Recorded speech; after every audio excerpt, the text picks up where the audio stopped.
یہ کہنا چاہتا ہوں کہ مولانا حالی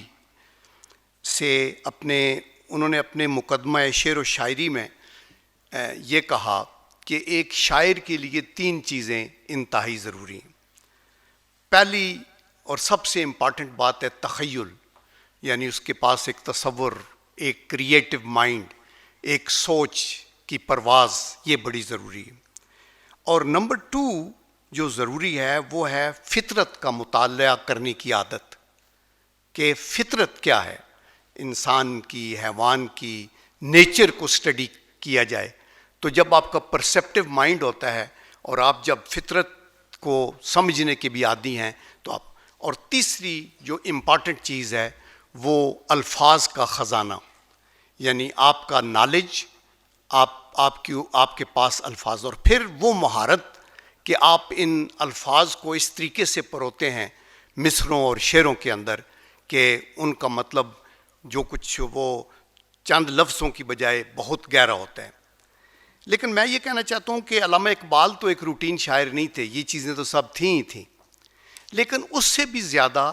میں یہ سمجھتا ہوں کہ ان کا طرح امتیاز وہ روحانیت کی طرف جو مائل تھے، اور جو ہر چیز روحانیت کی سٹرینتھ کے ساتھ چلانا کا وہ میسیج دیتے تھے، وہ بڑا ضروری تھا۔ میں یہ کہنا چاہتا ہوں کہ جب علامہ اقبال کی ڈیتھ کے اوپر قائد اعظم محمد علی جناح نے یہ کہا تھا، to me he was a personal friend, a philosopher and guide and as much main source of inspiration and spiritual support. Again spiritual support وہ بھی قائد اعظم محمد علی جناح جو فاؤنڈر آف پاکستان ہیں، وہ بھی علامہ اقبال کی سوچ سے۔ اور علامہ اقبال نے وہ اس بات کے قائل تھے کہ آپ کا جو یہ روحانیت کے اوپر ایمان ہے، آپ کا جو بیلیف ہے اللہ کی وحدانیت کے اوپر، اس کائنات کی تخلیق کے اوپر، اس کو آپ زندگی سے جدا نہیں کر سکتے۔ میں